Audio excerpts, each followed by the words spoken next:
Kalau naruh debatnya omong malah kudu guyu. Malah melok goblok, ngrungokno tok malah melok goblok. Wong debat agama kok gak ono referensi, ora ono kitabe. Amen muni menurut saya. Memangnya Anda penting dalam wali ora, ulama ora kok debat agama muni menurut. Memangnya Anda mujtahid. Kudune gak menurut kitab yang saya baca dalam mazhab Syafi'i kitabnya ini begini. Sing sitok bantah dalam mazhab Maliki kitabnya ini. Wah itu keren. Aku teko ning majelis. Debat menurut saya, emangnya Anda siapa? Nabi ndak, wali ndak, ulama ndak? Kok mau agama menurut Anda? Wis wargane ora mesti kok ape. Makanya dibiasakan pakai referensi, pakai sanad. Agama ini butuh sanad. Inna hadzal ilma dinun fanzuru amman ta'khuduna dinakum. Lihat di muqaddimah Sahih Muslim. Agama ini ilmu, ilmu ini agama. Maka lihatlah ilmu itu kamu ambil dari mana? Dari mana? Karena tanpa sanad ini bahaya. Bahayanya tadi, misalnya begini. Ada orang alim soleh berteman orang kafir. Atau berteman orang fasik. Atau berteman perempuan cantik. Dia alim, alim soleh, saya ulang lagi. Ada orang alim soleh berteman perempuan cantik. Atau orang fasik, atau orang kafir. Pasti di hatinya satu. Wong ayu nak dikancani wong fasik, engkau malah melakukan hal-hal yang tidak terpuji. Nak dikancani wong alim, syaratnya soleh, saya ulang lagi, dibina, dijak ngaji, diarahkan yang benar, terus dinikahkan sama orang soleh. Ternyata pertemanannya hanya proses ngantar wong ayu tadi baik dan bernikah sama orang soleh. Berteman orang kafir ya dia mengajarkan hujah-hujah argumentasi Islam, jika suatu saat berharap menjadi Islam. Tapi orang liberal melihat itu bukti bahwa agama itu bebas. Wong alim nyatane kancanan wong ayu, wong kafir, gak masalah. Itu pilihan mbahmu. Ini beda, sama-sama cara zahir kancanan orang fasik, tapi asal orang soleh itu motifnya itu beda. Saya misalnya orang kaya, ada ulama kaya, itu senengannya blonjo, sampai bojone itu marah-marah. Saking parahnya ulama ini, kebetulan keluarga saya, nilai anaknya mulai itu anaknya kon golek utangan. Padahal nilai anaknya pertama berangkat dari rumah itu bawa uang, mau ngirimi anaknya di sarang. Itu orang Jawa Timur, kiai alim. Roh bakul kacang ning bis gak mentolo ditukoni. Roh bakul mainan saake wong tuwek Pak ben ditukoni. Walhasil ndok sarangku duwe entek. Tapi gowo mainan, gowo kacang saake jare. Sama-sama belanja. Dekne niate nyebar rahmate Allah. Yo saya pernah ngalami itu meskipun tidak ada skala yang ekstrim itu. Saya sampai sekarang anak saya mulai TK, SD tak sangoni terus. Kadang beli jajan yang dia sama sekali gak doyan. Dulu ibunya yang marah sebelum ora dipangan kok dituku Gus. Ya masih ora dipangan bakule tetap seneng. Butuhe bakule iku payu ora kok dipangan ta ora. Tapi utek-utek medhit ngene kan pikirannya kan. Nara dipangan aja tuku ya sakake bakule ndonga supaya laris. Lah duit 5.000 bagi kita kan ndak penting wis bentek. Ben manfaati bakul-bakul. Karena orang kadang dikasih itu malu loh karena ndak diharga diri. Tapi kalau lewat jual beli kan seneng. Nah. Ya banyak ulama yang gitu, boros tapi niatnya menyebar roh. Asal orang soleh itu baik-baik saja. Orang soleh melete, wah duitku akeh tenang wae. Cara zahir melete, ternyata ngenakno sing digai ben ora perasaan. Nah misalnya wong soleh terus sopan, duitku pas-pasan tak pangan sesuk wae ora ono, sing digai ya sungkan le dol-dol. Maka wong soleh kudu melete ben sing digai ora sungkan. Bareng kayak duit wong 100.000. Lah iki lanjiran duitmu akeh, ora iso tak hitung ning omah. Ijek karungan. Lah kok karungan piye? Duit 1.000 kerja kok karung gak sak. Butuh wae ngenakno sing digawe apa? Ngenakno sing digawe. Asal wong soleh, dekne ngomong gitu itu niatnya juga soleh. Tapi nak wong ra soleh, pancen mlete tenan. Bolak-balik wong ra soleh itu masalah. Makanya kancani wong soleh. Wong soleh itu orang yang luar biasa. Kanjeng Nabi itu nak daharu sering ning jowo. Ya biasa. Ketok wong akeh. Karena Nabi gak ada kepentingan beliau jadi Nabi setelah Nabi Isa alaihi salam yang saking sakralnya, saking priainya malah kebablasan dianggap sebagai anak Tuhan. Maka Nabi ngetokno kemanusiaan. Bahkan kalau dahar itu sering di luar.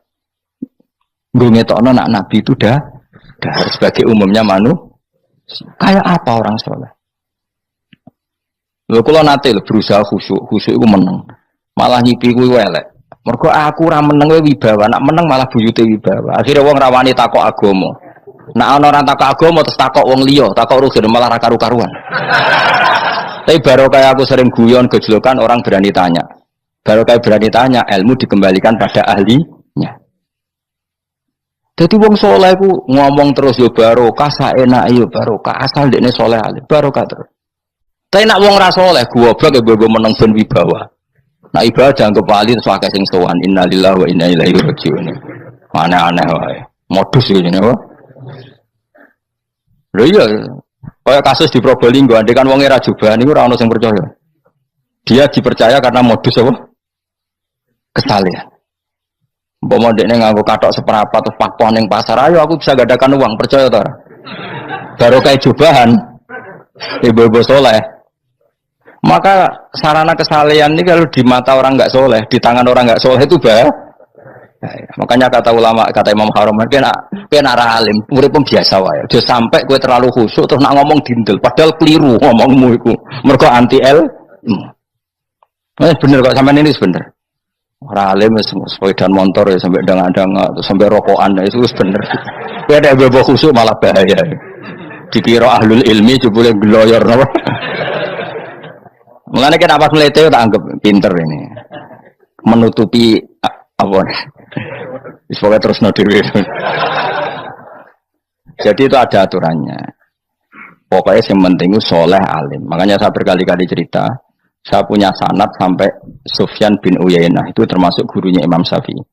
Ya gurunya Imam Syafi'i itu yang paling masyhur itu Muslim bin Khalid Az-Zanji ketika kecil. Beliau diajari sufi oleh Sufyan bin Uyainah. Kemudian ngaji hadis sama Imam Malik. Cuma di Indonesia yang terkenal beliau hanya muridnya siapa? Imam Malik. Sebenarnya dia ngaji lama itu malah sama Sufyan bin Uyainah. Sufyan bin Uyainah ini yang punya riwayat bahwa Nabi Isa dan Nabi Yahya pernah bertemu. Ketika bertemu di satu kampung, sing Nabi Isa tanya, "Aina sirarun nas?" Selalu rumahnya orang-orang fasik di mana? Sing Nabi Yahya selalu tanya, "Aina khiyarun nas?" Selalu rumahnya orang-orang baik di mana? Ini sama-sama Nabi dan sama-sama muda. Kita tahu Nabi Isa juga wa atainaul hukma napa? Sobia. Nabi Yahya ya Yahya khudil kitab bi quwwah wa atainaul hukma sobia. Nabi Yahya juga mulai cilik alim, Nabi Isa juga mulai cilik alim, wa yukallimun nasa fil mahdi wa kahla. Ini sama-sama orang alim mulai kecil, hanya dua itu, Yahya dan siapa? Isa. Itu sezaman. Saya ulang lagi, sezaman. Sama-sama anaknya orang keren, Yahya bin Zakaria, anaknya Nabi. Isa bin Maryam adalah wali besar nasabnya.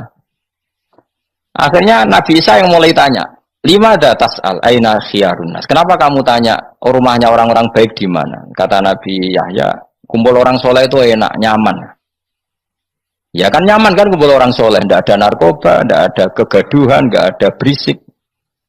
Terus gantian Nabi Yahya tanya, "Lima tas'al aina sirarun nas?" Lalu kenapa Anda tanya di mana rumahnya orang-orang buruk? Terus kata Nabi Isa, "Anan Nabi, saya ini Nabi, biman zilati tobib, ibarat dokter, udawil maroto. Maka saya mengobati yang sakit." Kalau Anda seorang dokter, nyari sampling penyakit, nyari di endemik daerah penyakit apa daerah sehat? Penyakit. Ya tapi kalau kamu takut ketularan, nyari daerah sehat apa daerah berpenyakit? Itu sama-sama mazhab dalam ilmu. Dulu itu ya biasa, perbedaan seperti itu biasa saja. Karena semuanya karena ilmu. Sekarang enggak, kubu sebelah yang ngotot, kubu sebelah ya dalile pokoknya. Mana ada ilmu dalile pokoknya? Pokoknya kunut itu gini, kalau enggak kunut gini. Memangnya Imam Syafi'i lahir tahun berapa? Kunut enggak kunut itu ada sebelum tahun 12 dan tahun 26. Gue eleng-eleng. Nah di vulgar roh cari vulgar. Nah iku ra paham banget tenan. Maka orang-orang alim tahunya ya kunut dadak kunut itu al-khilaf baina madzhabi Syafi'i wa madzhabi Abi Hanifah. Sekarang tahu-tahu di zaman akhir jadi politik identitas. Kayak misalnya begini, tak contohkan lagi perdebatan. Pakai peci putih. Gus Naji itu putranya Mbah Mun, meyakini pakai peci putih sunat sehingga santrinya pakai peci putih. Mbah saya Ki Hamid Pasuruan juga pakai peci putih. Santri sebelah kiri semuanya pakai peci putih karena putih itu sunat ya sudah pakai peci putih. Tapi kalau Mbah Mun itu santrinya nggak boleh pakai peci putih, haram kata beliau. Kata beliau Cung kajine wong desa-desa nganti adol Tegal, adol sawah. Mbok saingi ketu 5.000. Nglarakno atine wong dosa apa haram? Dosa, Mbah. Lah ya iku dosa, mulane haram. Sehingga takannya akan santri sarang semua. Enggak ada santrinya bangun pakai peci putih, kecuali yang sudah kaji. Karena pikiran beliau itu menyakiti orang katanya. Karena kajinya adol Tegal disaingi 5.000. Tapi Mbah Mun sebagai orang alim yang membiarkan pondoknya Gus Najib pakai peci putih. Mbah Najib juga membiarkan ketika pondoknya Mbah Mun pakai hitam. Makanya saya keterusan peci itu. Saya itu sudah kaji, tapi karena saya mulai dulu gak pernah pakai peci putih terus keterusan sampai sekarang. Tapi suatu saat aku yang ngaku kan, entah kapan suatu saat. Jadi aku soal Nabi keturunan ireng, keterusan diharamno terus kebablasan ini. Itu logika ijtihad. Sama misalnya khasnya ulama itu pakai jubah, pakai apa? Ya sudah itu khasnya ulama. Terus kayak misalnya yang parkiran macak ngono, alasannya anut ulama. Kira-kira menyinggung orang apa enggak kira-kira? Kue kelakuan cek ra karuan jubah sunah Rasul terus kene parang tritis delok wong macem-macem jubah. Kacau gak? Elek-eleki nasab apa enggak? Boy orang itu mikir, jadi karena ada selalu masalah ijtihadiyah. Abdullah bin Mas'ud dulu itu kalau sholat itu nggak pernah pakai baju resmi, seringnya pakai sarung tok, kadang nggak pakai baju. Ketika ditanya, kamu ashabu Rasulillah, kenapa sholat dengan cara seperti itu? Terus beliau ngendikan, wong ben roh nak standar minimal sholat seperti ini. Kalau saya sholat selalu pakai pakaian sempurna, nanti dikira itu aturan fardu dan umat menjadi berat. Sampai seperti itu ulama menjaga konstitusi bahwa yang penting dalam sholat adalah satrul aurah. Zaman itu sudah sahabat dan tabiin karena Nabi sudah wafat itu sudah pakai pakaian lengkap. Tapi Abdul bin Mas'ud tiap sholat di masjid dia menunjukkan pakaian paling tidak lengkap. Jadi pernah beliau sholat itu hanya pakai sarung terus diikatkan di lehernya. Ketika ditanya, dulu kita dengan Nabi pernah sholat seperti ini. Akhirnya ulama menjadi tahu nak ngono sholat paling pokok itu nutupi mabena surah war rukbah. Andai kan tidak ada cerita Abdul bin Mas'ud mungkin dikira sholat syarat sahnya ya seperti itu. Maksudnya pakai jubah terus, pakai pakaian begitu terus. Barokahnya Abdul bin Mas'ud orang tahu standar minimal. Jadi kalau ulama itu motifnya seperti itu. Rasulullah kira-kira senang qiyamul lail apa enggak? Senang. Tapi beliau qiyamul lail di masjid hari keempat, hari kelima sudah tidak keluar ke masjid. Karena Nabi kalau selalu melakukan nanti dikira fardu. Tapi kalau enggak melakukan nanti orang enggak qiyamul lail. Maka Nabi pernah melakukan ya pernah tidak. Ya sudah itu konstitusi dalam tradisi ulama. Jelas ya. Saya sholat di pondok saya sendiri sering jadi makmum. Karena semua kiai sudah jadi imam, nanti dikira syarat sahnya imam itu kiai. Repot, makanya saya tunjukkan kiai juga boleh jadi makmum. Andai kan semua kiai jadi makmum, saya nanti jadi imam. Ya semua ulama mulai dulu tradisinya gitu, karena yang dikatakan fardu kifayah itu kalau sudah ada yang melakukan, yang lain tidak usah. Biar seimbang. Sekarang enggak do geruduk kabeh. Makanya terus kacau. Ya, coba sekarang misalnya gini, andai kan semua orang melakukan kebenaran kesunatan, yaitu misalnya semuanya ambisi iktikaf di masjid, terus tidak ada orang melakukan kebenaran ngrumat yatim, ngrumat jenazah, ngrumat jalan-jalan raya, kan kacau. Mergo semuanya satu variasi kebenaran iktikaf di masjid. Yatim sedang do mati, mergo do iktikaf kabeh. Tapi baru kayak ono sing itikaf ning perapatan, nek ono wong tiba iso nulung, nek ono wong kesasar iso tako. Baru kayak wong sing itikaf ning perapatan.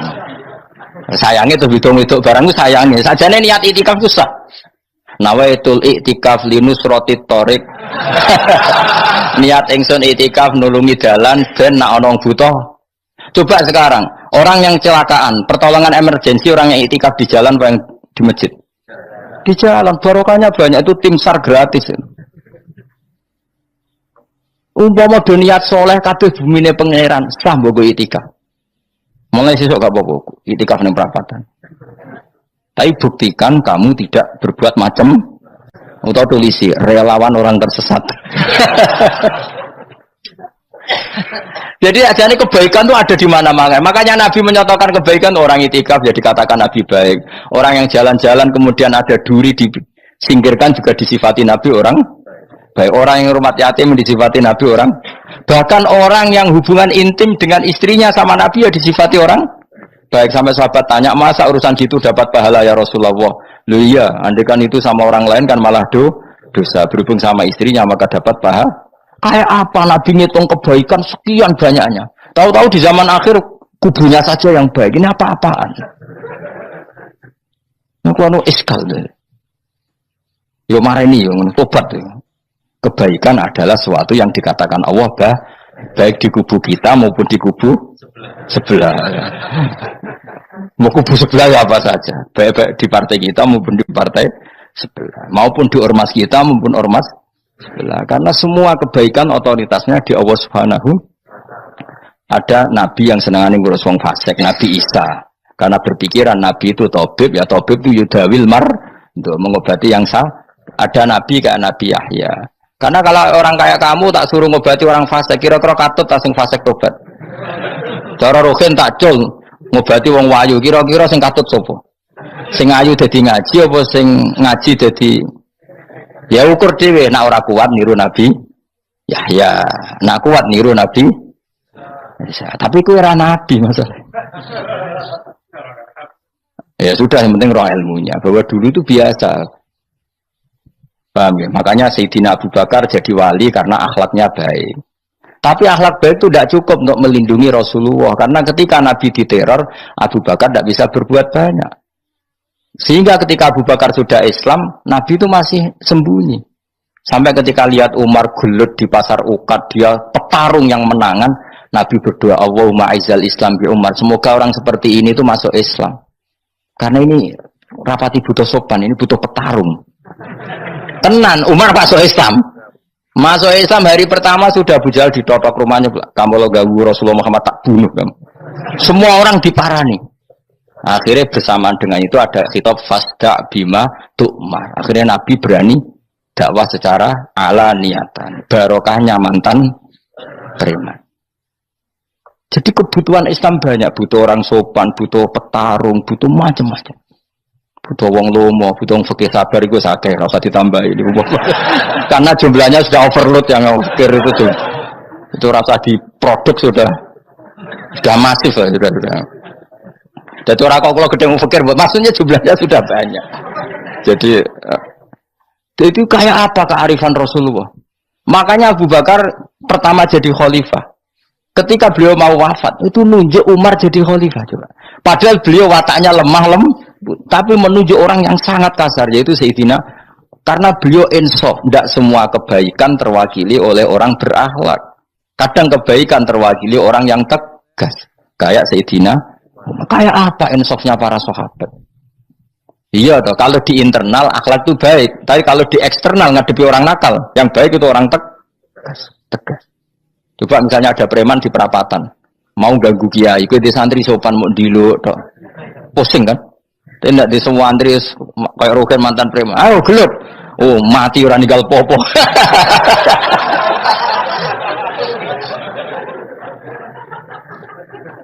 Itu kan keren, loh, keren. Makanya Abu Bakar ketika, lu ya, sama tahu kan hadisnya Umar, setiap ada orang munafik macam-macam pamitnya sama Nabi, dani adrib pun izini Nabi tak biar coy. Ya aku setiap hari kegiatannya gitu terus. Tapi dulu orang itu insaf, Abu Bakar insaf, kelebihannya Umar di situ. Umar insaf, kelebihannya Abu Bakar di. Maka ketika kandidat khalifah, Umar mengangkat Abu Bakar jadi khalifah dan disetujui semua sahabat. Ketika Abu Bakar mau wafat menunjuk Umar dan disetujui semua sahabat. Orang kok Abu Bakar pepe wong alus, golek sing sejenis aku ndak. Karena dulu semua orang itu pakai insaf, pakai kesadaran sing super tinggi, tidak nuruti nafsu. Loh saya andekan ada orang alim sekelas saya kok mau ganti tafsir Jalalain, ganti Gus Fikih yang mendesak fikih. Terus dia alim enggak masalah ya. Salah dia alim keramat. Oh dia ngerti dalam mahfud tak setingkat aku. Nararo berarti hok. Karena dulu itu begitu, lama dulu itu seperti itu. Biasa. Sekarang itu enggak. Orang itu kalau enggak kelompoknya enggak mesti salah. Abu Bakar itu Raqiqul qalbi, raqiqul hawashi, riqqatul qalbi. Tapi beliau justru menunjuk Sayyidina Umar karena dia tahu Islam itu musuhnya banyak, butuh orang tegas. Umar juga tahu bahwa di internal Islam itu butuh riqqatul qalbi sehingga beliau hormat sama Abu Bakar. Tak pimpin aku, wah bubar kabeh. Tapi dari Abu Bakar, ning jobo aku tok wong mlete nek ora ono Umar. Sehingga dua beliau saling melengkapi dan itu luar biasa. Nah khilafnya ulama kira-kira seperti itu. Yang peci putih ya silahkan gue iling-ilingan, nak putih itu sunat. Tapi sing ireng, piye kaji desa itu disaingi kedua 5.000 gak terima aja. Yakin ya bos. Nah saya ini mulai kecil di sarang. Tapi mertua saya itu keluarga Pasuruan. Jadi saya lucunya saya kalau ngajar di Pasuruan pakai peci hitam. Sebagian santri separuh pakai peci hitam menghormati saya. Sebagian pakai putih menghormati kiainya. Jadi jadi saya lihat ini ya sepanjang sejarah kalau saya ngajar itu jadi warna-warni itu karena saya kaget tuh kok banyak yang pakai peci hitam. Menghormati jenengan ke. Yang putih masih banyak separuhan. Ya enggak ada yang merencanakan, ya alami saja. Nah, terus sampean bener di putih apa hitam? Putih apa hitam? Bebas. Karena tadi ini masalah apa istihad. Pun kalau terus nang. Soalnya sementing wow iman itu apa sesuatu yang absolut. Maka kita andaikan Allah tidak bikin surga neraka pun kita tetap sebagaimana kita mengatakan 1 tambah 1 2 dapat hadiah apa ada dapat hadiah ya tetap mengatakan 2 1 tambah 1 pasti 2. Saya pernah dicium sama orang miskin yang akut miskin betul. Itu tak ajarin Anda ini lebih hebat ketimbang orang-orang kaya. Misalnya gini, misalnya ada komunitas rektor atau kiai besar. Saya ini kata orang banyak termasuk kiai besar. Mungkin kalau pinjam uang itu karena mau beli mobil, aksesoris mobil, karena kita kiai top atau rektor atau orang-orang top. Kalau sesama orang miskin itu pinjem-pinjemannya itu urusan beras, itu urusan nyawa. Keren mana? Nyelamatkan nyawa sama aksesoris mobil. Nyawa. Jadi pahala kamu pasti lebih besar itu. Itu senengnya jadi orang miskin terus keterusan sampai sekarang. Itu. Lo coba kalau menteri sama menteri, rektor sama rektor, kira-kira pinjamannya apa Pak Arso? Kan kalau mau beli mobil atau mau umroh VIP, pokoknya yang keren-keren. Kalau orang miskin pinjam karena apa? Makan kan? Beras kan? Makanya kalau yang sedang miskin monggo lah kalau ingin teruskan. Maksud saya Islam itu seenak itu. Islam itu segampang itu. Sudahlah yang sedang miskin ya keren. Karena sekali sosial itu urusannya apa? Nyawa. Tapi kalau miskin semua ya Indonesia bisa tutup kan. Ya sudah yang kaya-kaya itu saya menyelamatkan Indonesia karena bayar pajak yang menjadikan Indonesia berjalan. Tapi ya dipakai yang benar. Nah, begitu seterusnya. Ada kiai miskin cerita ke kita. Terus enak jenengan alim, terus punya santri banyak, bisa ngajar di mana-mana. Saya bilang, hebat kamu. Dia hidup di daerah tertinggal. Itu yang diajarkan kan hanya tauhid. Kan nggak mungkin desa tertinggal baca fikih perbandingan madhab. Kan nggak mungkin. Kalau angka-angka apa Fajar Pak Sadali kan nggak mungkin. Fikih perbandingan apa? Madhab. Menyorot madhab dunia. Gaya angka-angka itu kan nggak benar. Tapi pertanyaannya, yang menyelamatkan masuk surga itu tauhid apa perbandingan madhab? Tauhid. Ini hanya mengajarkan fardu kifayah sunat-sunat. Ini Anda mengajarkan fardu ain. Surganya dulu kamu. Oh terus senangnya jadi kayak gitu. Karena yang diajarkan apa? Tauhid. Sementara kita yang gaya-gaya ini ajarkan perbandingan apa? Madhab, studi banding ke Al-Azhar kemana-mana. Ini enggak tauhid. Dari orang nyembah pohon jadi nyembah Allah Ta'ala. Keren enggak? Keren. Jadi terus kiki itu sama saya senangnya bukan karena tak bela. Tapi ada yang agak kurang ajar tanya saya. Kalau itu hebat kenapa Gus gak mau jadi kayak itu? Waduh. Wah ya repot kalau pertanyaan. Terus tak jawab kalau saya jadi kayak itu, kamu ngangsu ilmu dari mana coba? Ya dari jenengan ya kalau sama gobloknya tidak bisa. Ya sudah Gus aja jadi kayak besar jadi. Maksud saya ya sudahlah kita begini seperti yang saya ajarkan di sini, saya sarankan supaya orang itu tahu. Ini namanya diroyah, apa? Makanya kata Imam Ghazali itu kalau kamu ingin sopan gampang melihat anak kecil, gua aqallu minni dzamban, dia dosanya lebih kecil. Karena masih kecil kan tentu secara dosa enggak banyak. Kalau melihat orang yang tua, gua aktsaru minni ibadatan, dia tentu ibadahnya lebih banyak karena umurnya lebih banyak. Sehingga terus semua orang lain tuh di depan kita itu hebat. Ya semua orang lain sama misalnya Pak ini rektor, Pak Fathul Wahid rektor, tanggung jawabnya lebih banyak, berarti pahalanya lebih banyak. Tapi sama, ketika melihat Nyon Sewu, melihat pegawainya yang secara lahir di bawahnya, ini tanggung jawabnya nggak banyak, pasti salahnya juga enggak. Itu yang diajarkan Rasulullah SAW, sehingga enak.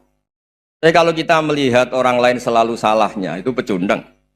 Allah saja tidak seperti itu kan, amal baik ya ada khairan, amal buruk ya ada saron, semuanya dilihat oleh Allah Subhanahu wa Ta'ala. Saya tuh punya teman Gus, agak beling, agak seenaknya. Dulu miskin. Wah itu seenaknya betul. Kayak kenal Tuhan sudah. Tak tanya, kenapa kamu seenaknya? 1 bulan tuh labanya bisa 200 juta sampai 500, sampai 1 miliar. Saya itu Gus, setelah duha itu perkembangannya bagus. Duha, sholat duha itu. Saya pernah miskin, kan kata apa? Ingkana rizki fisama, apa?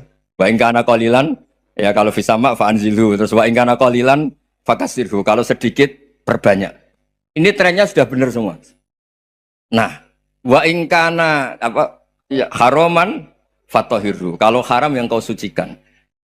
Makanya saya seenaknya, kalau qalilan sudah fakasiru, paling trennya yang nggak benar juga fatohiru, kata Mas. Dia yakin kalau yang nggak benar-benar sudah disucikan Allah, karena yang lain-lain sudah. Dari miskin sudah kaya, qalilan sudah fakasiru, paling yang haroman juga sudah fatohiru gitu. Tak tanya, lah kamu kok tahu? Polanya sudah ada Gus, karena sang qalilan. Kamu sembrono sama Tuhan kok begitu kan? Tapi apapun itu seneng saya. Seneng saya sering salah teh, makanya saya mohon yang sekarang miskin, sedang miskin itu ya ndak usah nyesal banget-banget. Kalau ingin kaya monggo lah, namanya orang juga ingin. Tapi Anda harus bangga. Sosial antar kalian adalah urusan nyawa dan itu pahalanya luar biasa. Supaya kita, nah yang kaya-kaya juga boleh GR lah karena pembayar pajak. Dan itu bisa menyelamatkan apa? Indonesia Raya. Begitu seterusnya. Itu yang diajarkan Nabi, antawadhu hatta la yabghiya ahadun ala ahadin. Kamu semua harus tawadhu sehingga antar kalian tidak saling tidak sopan, tidak saling liar, tidak saling mendolimi. Termasuk tadi sikap gak jelas tadi. Orang dolim yang sekarang dolim bisa saja tobat, yang sekarang soleh bisa saja nanti. Semuanya tuh mungkin. Kita diajari ya muqallibal qulub tsabbit qalbi ala dini. Jadi keliru kalau kita dalam banyak hal harus tegas, gak mesti. Al halalu bayyinun wal haramu bayyinun. Tapi ada wa bainahuma umurun mustabihat. Ada yang wilayahnya itu abu-abu. Misalnya ada perempuan cantik, misalnya contoh paling gampang.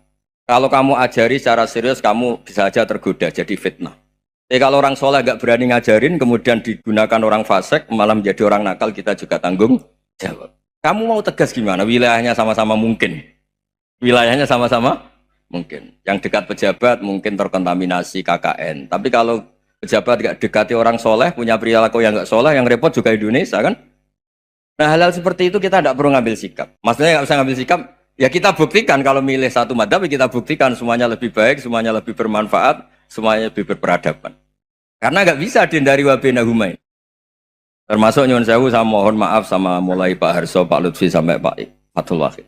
Saya ini termasuk kiai yang nggak suka dekat sama orang-orang top. Bukan karena hasud. Memang konstitusi kiai harus gitu lah, tamud dan na'inaika. Kenal orang lebih tinggi itu kan resiko. Misalnya saya kiai desa, mungkin punya keri tua sudah seneng, punya kijang tua sudah seneng. Gara-gara kenal Pak Wahid naik Camry, waduh kok saya kalah itu. Kenal orang itu kan resiko.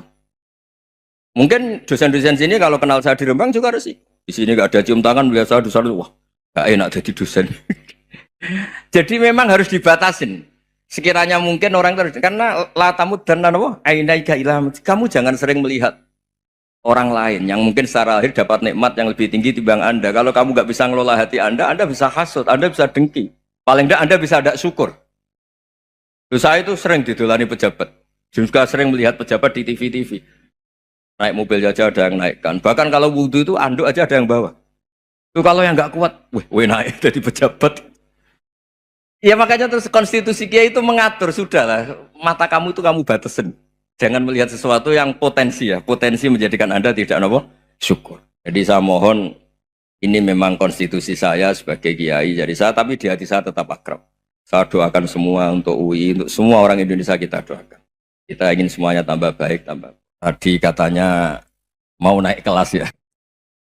Kalau naik kelas dari rumah saya niatkan mari mengkaji diroyah. Diroyah itu melogikakan riwayat. Jadi misalnya kita sering dengar Rasulullah SAW sering ngendikan kalian masuk surga itu bukan hanya berdasar amal, tapi berdasar anugerah Allah Subhanahu wa Ta'ala. Oke, kita sepakat amal kita, perilaku kita, ibadah kita andaikan dikompensasi dengan nikmat yang Allah berikan tentu tidak seimbang. Untuk membayar itu saja sudah lunas. Jadi Anda semua tidak berhak masuk apa? Surga. Sehingga di beberapa riwayat dijelaskan ada orang yang 500 tahun ibadah, nggak pernah maksiat. Ditanya sama Allah, kamu masuk surga karena apa? Karena ibadah saya ya Allah. Ya sudah, surga kamu 500 tahun saja karena ibadah kamu 500 tahun. Ini cerita umur-umur orang dulu. Ya Allah katanya surga engkau ini selamanya. Ya kalau yang selamanya itu rahmatku. Kalau amal kamu terbatas ya surganya sesuai amal kamu ya terbatas. Ya sudah ya Allah, berarti masuk saya surga saya ini karena fadl engkau, karena anugerah engkau. Itu namanya apa? Diroyah. Diroyah itu satu kajian analisis di mana kita percaya riwayat, tapi kemudian punya logika, punya diroyah. Ini penting supaya tauhid kita ini kuat. Jadi dulu ada orang yang sangat cerdas, namanya Jubair bin Mut'im. Dia saking cerdasnya, juga kaya, juga tokoh, dikirim sebagai delegasi pembebasan Asra Badrin, tawanan Badar. Kemudian pas datang ke Masjid Nabawi, Nabi delalah pas baca Wattur wa kitabim mastur. Sampai pada titik Nabi baca Am khuliku min ghairi syai'in am humul khaliqun. Apakah penciptaan yang sedemikian canggih itu dimulai tanpa perwujudan, tanpa sesuatu yang real, yang maujud? Orang itu langsung bersimpuh, matur, ya Rasulullah saya Islam. Saya ada qalbi yadir, hampir hati saya, otak saya, pikiran saya itu terbang. Karena logika yang dibangun ateisme misalnya, kalau alam raya ini dimulai dari nihilisme, berarti logikanya apa? Al-adamu yakhluqu maujudan. Alam raya ini kan maujud. Maujud itu ada. Kalau yang lebih dulu itu ketiadaan, berarti ketiadaan menjadi sebab kewujudan. Kalau dalam bahasa Arab itu al-adamu yakhluqu maujudan. Sesuatu yang harusnya nggak jadi faktor karena ketiadaan, menjadi faktor sesuatu yang nyata. Itu kan nggak masuk akal. Ya, kalau alam raya ini ada al-adam sing yasbiku maujudan, berarti alam raya ini al-adamu yakhluqu maujudan, suatu yang tidak ada menciptakan yang ada. Dengan logika itu terus kita ngaji, diajari sama guru-guru kita, sifat dasar Allah itu maujud. Wallahu maujudun qadimun. Terus masuk. Yang harus distatuskan pertama dari Allah itu apa? Maujud, wujud. Karena dengan wujud ini layak menjadi penyebab adanya alam raya ini. Sehingga ketika kita menolak faham nihilisme atau ateisme, faham tanpa Tuhan, tanpa pencipta awal, kita punya diroyah. Bahwa tidak mungkin ketiadaan ini menjadi sebab perwujudan alam raya ini. Yaitu am khuliqu min ghairi syai'in. Masa alam raya ini diciptakan tanpa sebab yang nyata, yaitu wajibil wujud. Siapa itu? Allah Subhanahu wa Ta'ala. Begitu juga menyangkut sholawat. Orang boleh beda pendapat tentang redaksi sholawat. Ada yang sholli ala Muhammad, ala Sayyidina Muhammad, Nabi Muhammad. Monggo lah, masalah redaksi saja. Tapi setelah dianalisis, Nabi itu Pak Rektor, jadi Nabi setelah Nabi Isa saking dihormatinya sampai dituhankan. Juga jadi Nabi yang ada cerita masih hangat, orang Yahudi itu bunuh Nabi. Jadi yang satu mendudukkan Nabi sedemikian tinggi sampai kayak Tuhan, yang satu menjatuhkan Nabi sedemikian rendah sampai dibunuh. Kayak apa susahnya jadi Nabi Muhammad SAW? Kemudian dengan gampang hadatin agama ini bikin syariat yang bernama sholawat. Redaksinya monggo lah sesuai tradisi masing-masing. Allahumma sholli ala Muhammad, Allahumma sholli ala Sayyidina Muhammad, ala Nabiyina Muhammad, monggo lah. Tapi yang jelas redaksi ini kalau didiroyah dikaji, Allahumma itu Tuhan, Tuhan itu pemberi. Wa Muhammadun wa in jalla qadruh abdun min ibadi. Muhammad apapun tinggi derajatnya tetap berstatus hamba. Sehingga agama ini terjaga oleh syihotus sholawat. Agama ini terjaga oleh redaksi sholawat.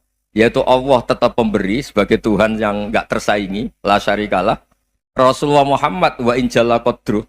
Apapun prestasinya, bisa mi'raj, bisa apa saja, tetap seorang hamba yang butuh muhtajun ila rahmatih. Jika redaksi Allahumma sholli ala Muhammad ini mengukuhkan yang Tuhan tetap Tuhan, hamba pilihan tetap hamba pilihan. Ya, ngoten mawon. Assalamualaikum warahmatullahi wabarakatuh.